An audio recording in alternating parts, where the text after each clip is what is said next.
Selam dostlar. Sovyet Yolculuğu kanalımıza hepiniz hoş geldiniz. Yolculuğumuzun bu durağında darbe sonrası genç yaşında katledilen Burkina Faso'nun Sosyalist Devlet Başkanı Thomas Sankara'nın son 24 saatini anlatacağım. 1987 sıcak bir Ekim günü Afrika'nın kalbinde küçük ama kararlı bir ülke olan Burkina Faso'nun kaderi radikal bir şekilde değişmişti. Ülkenin başında sıradan bir devlet başkanı yoktu. Bir devrimci vardı. Thomas Sankara. Yoksulluğa, emperyalizme ve bağımlılığa karşı meydan okuyan bir liderdi.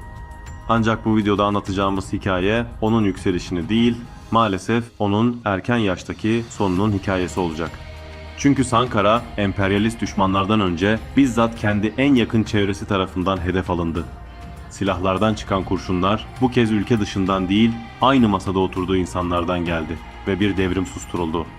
Afrika'nın en umut verici liderlerinden biri katledilmişti. 15 Ekim 1987'de gerçekleşen Burkina Faso darbesi sadece bir askeri darbe değildi. Bu, kararlıca inşa edilmeye çalışılan sosyalist ideolojinin tasfiye hareketiydi. Peki Sankara son 24 saatte ne yaşadı? Neyi fark etmişti, neyi gözden kaçırmıştı ve en önemlisi onu kim, neden durdurmak istemişti? Bu videoda sizlere Thomas Sankara'nın son 24 saatini adım adım anlatacağız ve belki de en kritik soruya cevap arayacağız. Bir devrim nasıl bu kadar kısa sürede sona erdirilmişti?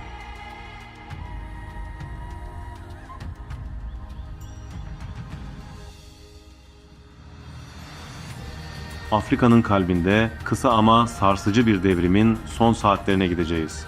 Bu sıradan bir siyasi hikaye değil, bir liderin kendi yoldaşları tarafından yalnız bırakılmasının hikayesidir. Ve bu hikayenin merkezindeki isim olan Thomas Sankara 1983 yılında iktidara geldiğinde o dönem adı Yukarı Volta Cumhuriyeti dünyanın en yoksul ülkelerinden biriydi. Ama Sankara bu kadere isyan bayrağını çekerek çok radikal değişikliklere gitti. Hatta ülkenin adını değiştirdi, Burkina Faso. Yani onurlu insanların ülkesi.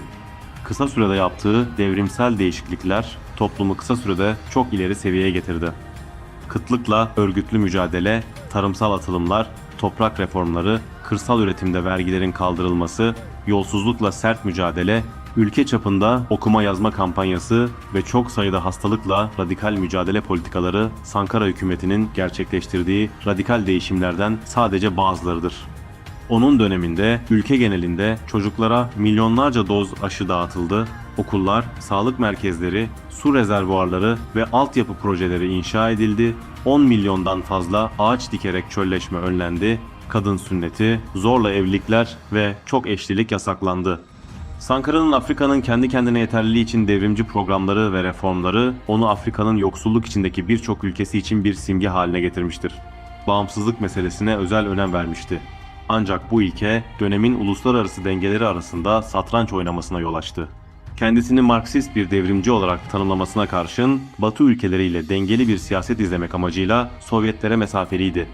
Bu yüzden uluslararası alanda bağlantısızlar hareketi çizgisine yakın durdu. Sankara ne tamamen Batı'ya ne de tamamen Doğu blokuna yaslanmak istiyordu. Uluslararası alanda bir tercih yapılmasını Soğuk Savaş dengeleri içinde çok riskli bir tercih olarak gördü. Ancak bu tercih onu yalnızlaştırmaya başladı.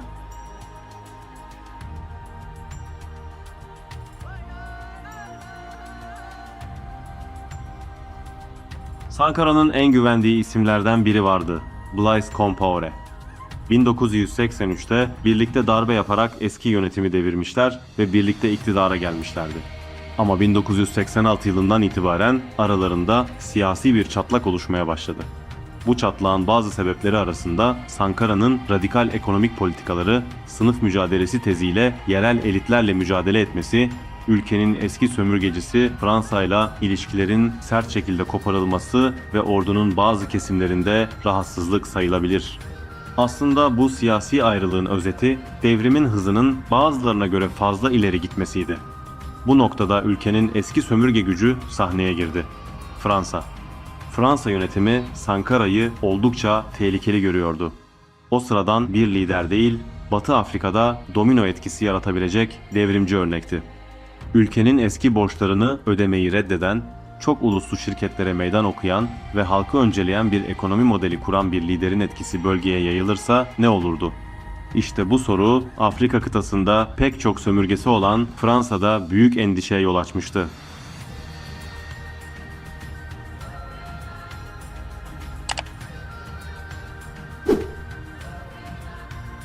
Tarih 14 Ekim 1987, Sankara başkent Vagadugu'daki günlük programlarına devam ediyordu. Ancak yakın çevresinden gelen uyarılar artıyor, güvenlik ekibindeki huzursuzluklar büyüyor, bazı askeri birliklerin olağan olmayan hareketlilikleri dikkat çekiyordu. O her zamanki gibi ülkenin geleceğine dair planlar düşünürken arka planda çok daha farklı bir hazırlık vardı. Vagadugu'da bazı askeri birliklerde olağan dışı bir hareketlilik vardı. Normalde bu tür hareketler rapor edilirdi ama bu kez bilgiler Sankara'ya ulaşmıyor ya da bilinçli olarak geciktiriliyor veya saklanıyordu. Ve aslında en kritik mesele Sankara'nın silah arkadaşı Compaoré ile ilişkisi neredeyse kopma noktasına gelmişti. Aynı saatlerde Sovyet diplomatik kanalları da durumu izliyordu. Sovyetler Birliği, Vagadugu'daki Sovyet Büyükelçiliğinde yapılan değerlendirmelerde ülkede iç çatışma ihtimalinin arttığı, Sankara'nın siyasi olarak yalnızlaştığı ve Fransa'nın eski sömürgeci etkilerinin yeniden arttığı ifade ediliyordu. Diplomatik yazışmalarda her zaman açık bir ifade vardı. Durum istikrarsızlaşıyor. Ama Sovyetler hiçbir zaman bu duruma doğrudan müdahil olmak istemedi çünkü Sankara'nın çizgisi tam anlamıyla Sovyet politik dünyasına oturmuyordu. Bu da Sankara'yı uluslararası anlamda daha kırılgan hale getirmişti.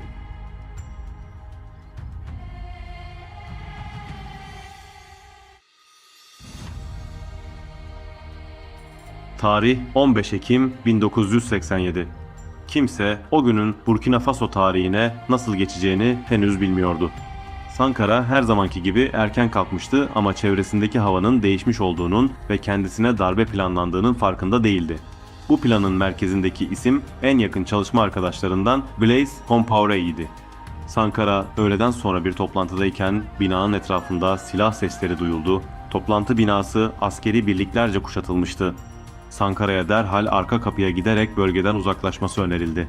Ama o, beni öldürebilirler ama fikirlerimi öldüremezler diyerek binada kalmayı seçti. İşte bu karar onun hayatındaki en kritik karar anı oldu. Söylediği söz bugün hala hatırlanır. Ben kalıyorum, siz çıkın. Kısa süre sonra askerler binaya girerek Sankara ve yanında bulunan 12 yoldaşını katletti. Her şey o kadar ani olmuştu ki binaya girdikten birkaç dakika içinde her şey sona ermişti. O gün Burkina Faso'da güneş batarken artık hiçbir şey eskisi gibi değildi. Thomas Sankara suikasti bize tarihsel olarak şunu bir kez daha göstermiştir. Devrimler çoğu zaman dış düşman denilen güçlerle yıkılmaz, içeriden gelir. Ve hatta bazen en büyük tehdit en yakın olanlardan kaynaklanabilir. Ancak bu sürecin küresel boyutlarına da bakarsak Sankara'nın ölümünde iç ihanetin uluslararası politik yalnızlıkla kesiştiği de görülür.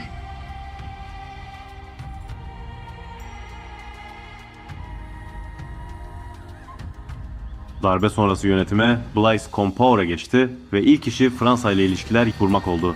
Yumuşama adını verdiği politikalar neticesinde ekonomide dışa açılım başladı ve Sankara'nın sosyalist politikaları birer birer geri çekildi.